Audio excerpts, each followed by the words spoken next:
gudoomiyaha xisbiga midnimada iyo dimuqraadiyadda Soomaaliyeed siyaasi Salaad Cali Jeelle ayaa soo dhaweyn si gaar ah loo maamusay loogu sameeyay garoonka diyaaradaha Garowe General Maxamed Abshir Airport haween ku labisan astaanta hidaha iyo dhaqanka Soomaaliyeed isla markaana ruuxay sawirada Salaad Cali Jeelle iyo calaamada Puntland iyo Soomaaliya ayaa hadallo taageero iyo soo dhaweyn isugu jira u soo jeediyay gudoomiyaha Salaad Cali Jeelle General Maxamed Abshir Muuse waxaan ku soo dhaweynaynaa siyaasiga iyaga qaaliga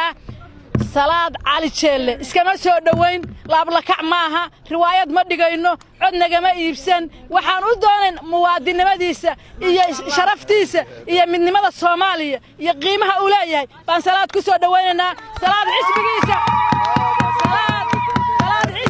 xafiiskiisa ugu horeeya waxa laga furayaa Garowe waxaana furaya gabdhaha Puntland waxa lagu furaya gacan buuxda Salaad ayaan ugu faraxsanahay waqtiga balaaran ee loo soo dhaweeyay qabanqaabada caleemasaarka dawladda cusub madaxweyne Saciid Cabdullaahi Dani waxaan si gaar ah u soo dhaweynaynaa haddaan nahay haweenka Soomaaliyeed siyaasi Salaad Cali Jeelle oo ah isu soo dhaweeyaha Soomaalida oo aan marnaba dawlad kasta timaada aan mucaarad ku noqon annagana taasaanu haddaanu gabdhanahay aanu jecelnahay waxaanu jecelnahay inuu shakhsigu siyaasi noqdo laakiin uusan noqon mucaaradnimo wax dumise uu noqdo mucaaradnimo wax dhista gudoomiyaha xisbiga midnimada iyo dimuqraadiyadda Soomaaliyeed Salaad Cali Jeelle ayaa sheegay inuu ku faraxsan yahay imaashaha Puntland mar labaad isla markaana xisbiga midnimada iyo dimuqraadiyaddu uu xarun ka furan doono magaalada Garowe caasimadda Puntland isla markaana haweenka Puntland ay hoggaan ka noqon doonaan marka ugu horeysa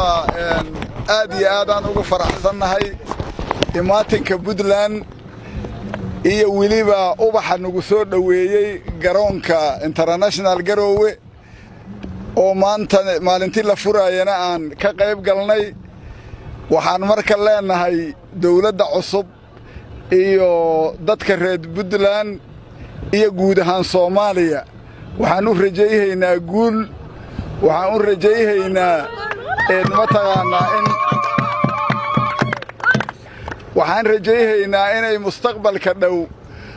doorasho cod hal qof iyo hal cod ay ka dhacdo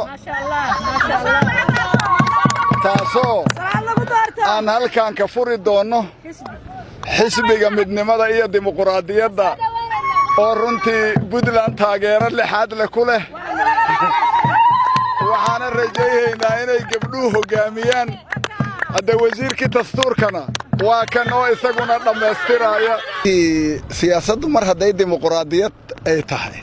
qof walba aragtideeda waa dhiiba kartaa aniga runtii waxaan u arkaa